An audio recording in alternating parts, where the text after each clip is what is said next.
आपको ये महत्वपूर्ण जानकारी दिखा देता हूं। सबके दिमाग में ये खटबदाहट है कि आखिर क्या चल रहा है, और ये चनाब का पानी अब बहुत बह चला। अब तो 3 साल स्पेशल स्टेटस को खत्म हुए भी होने वाले हैं, तो अब क्या होने वाला है? सबके जहन में ये सवाल, जम्मू कश्मीर में क्या होने वाला है, क्या होने वाला है, क्या होने वाला है? ये लगातार पिछले करीब महीने भर से ये सवाल बड़ा होता जा रहा है। क्या होने वाला है ऐसा जो पाथ ब्रेकिंग होगा? वो इन 3 बिंदुओं के इर्द गिर्द घूम रहा है।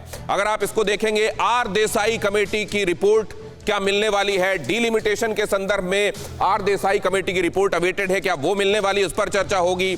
क्या 2018 से जो विधानसभा चुनाव वहां पर लंबित है, क्या उस संदर्भ में चर्चा होने वाली है? विधानसभा चुनाव कराए जाने की तैयारी है क्या? ब्लॉक डेवलपमेंट, डिस्ट्रिक्ट डेवलपमेंट, यहां पर चुनाव हो जाने के बाद अब क्या विधानसभा चुनावों की तैयारी है?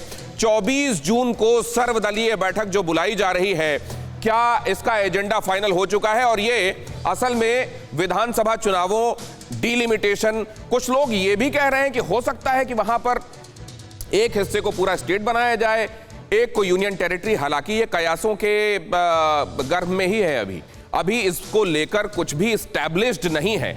और ये सरकार, आप जानते हैं, कई मामलों में आखिरी वक्त तक चीजों को बहुत करीब रखकर और फिर एकदम से सरप्राइज, लेकिन ज्यादातर देश के लोगों को सुखद आश्चर्य मिलता है जब वो पत्ते खोले जाते हैं। अब आप देखिए यहां पर इस बैठक में कौन कौन हिस्सा लेने वाला है, और ये इसमें बैठक में हिस्सा लेने वाले लोगों को जब आप देखेंगे तो ये एक बार फिर से स्पष्ट हो जाएगा कि निश्चित रूप से कोई बड़ा कदम उठाया जा रहा है।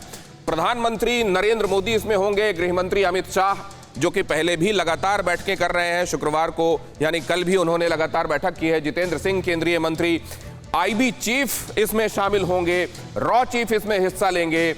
आर देसाई साहब, जो मैंने आपको बताया, कमेटी डिलिमिटेशन से संबंधित जो देख रहे हैं, महबूबा मुफ्ती पीडीपी की, फारूक अब्दुल्ला नेशनल कॉन्फ्रेंस के, अल्ताफ बुखारी जम्मू कश्मीर लिबरेशन पार्टी, और सज्जाद लोन पीपल्स कॉन्फ्रेंस, ये आप देख रहे हैं। ये सभी लोग इसमें अगर हिस्सा लेने वाले हैं तो ये निश्चित रूप से कुछ बड़े की तरफ इशारा तो करता है। लेकिन ये क्या है, ये बड़ा क्या हो सकता है, इस बारे में अब जरा चर्चा करें। हमारे मेहमानों के दिमाग में क्या चल रहा है, क्या उनको कुछ स्पष्ट दिखाई दे रहा है, या वो भी अभी कयासों में ही है? और सबसे पहले तो इसमें आइए उनके पास चलें जो एक्टिविस्ट के तौर पर लोगों से जुड़े रहते हैं और वहां के मुद्दों को लेकर लोगों के बीच में जाते हैं, काम करते हैं। ललित अंबारदार साहब, आवाज आ रही है? क्या आप क्या देख रहे हैं, क्या दिखाई दे रहा है सामने? सर, आपको अगर याद होगा, जब भारतीय जनता पार्टी ने पीडीपी के साथ गठजोड़ किया था तो 4 साल वो उसके लगे रहे, उसके डिफेंड करने के लिए। और हम लोगों को बड़ी बड़ी एम्बैरेसिंग सिचुएशन होती थी कि बीजेपी के प्रवक्ताओं को याद दिलाना पड़ता था कि ये तुम लोगों ने क्या किया। और जब 2019 के इलेक्शन से पहले उन्होंने वो गठजोड़ तोड़ दिया तो नरेंद्र मोदी ने खुद बोला था उस गठजोड़ के बारे में, वो महामिलावट था। अगर वो महामिलावट था तो अब क्या करने जा रहे हैं हम लोग? मुझे लग रहा है कि 5 अगस्त 2019 का जो ऐतिहासिक कदम था, जब आपने सैकड़ों वर्षों के बाद दिल्ली के अंदर एक सनातनी सोच को काम करते हुए था, उसको आप डाइल्यूट करने की कोशिश खुद कर रहे हो। क्या बदला है जहां तक ये गुपकार गैंग का रवैया है?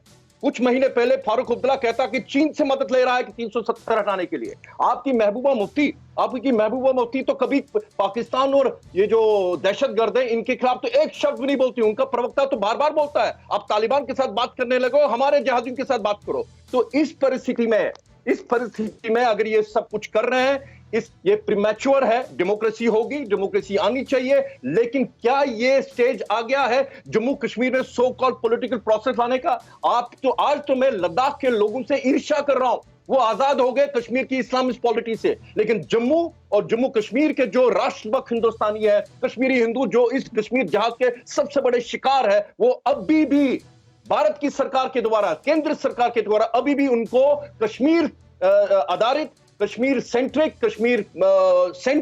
जो सरकारें हैं, जो पॉलिटिकल इस्लामिक मेनस्ट्रीम, उनके गिरवी रख रही है अपने सेक्युलर एक्सपेरिमेंटेशंस के लिए। ठीक है, इकबाल सिंह लालपुरा साहब से मैं जरा समझ लेता हूं। ओपिनियन हर कोई रखने के लिए आजाद है, और इस देश में ओपिनियन की और उसको एक्सप्रेस करने की आजादी। अभी आपने सुना ललित अंबारदार क्या कह रहे हैं। इकबाल सिंह लालपुरा, क्या होने वाला है वहां? आप लोगों को कुछ खबर आ गई है क्या?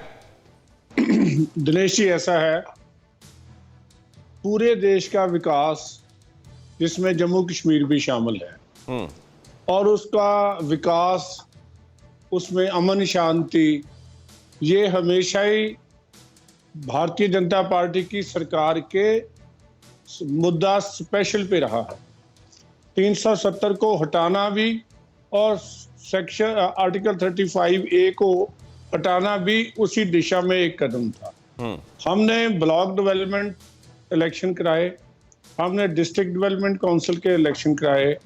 हम वेलकम करते हैं कि ये गुपकार गैंग क्या बोलो या गुपकार की वाले लोग उसमें शामिल हुए और जो डेमोक्रेटिक प्रोसेस का हिस्सा बना।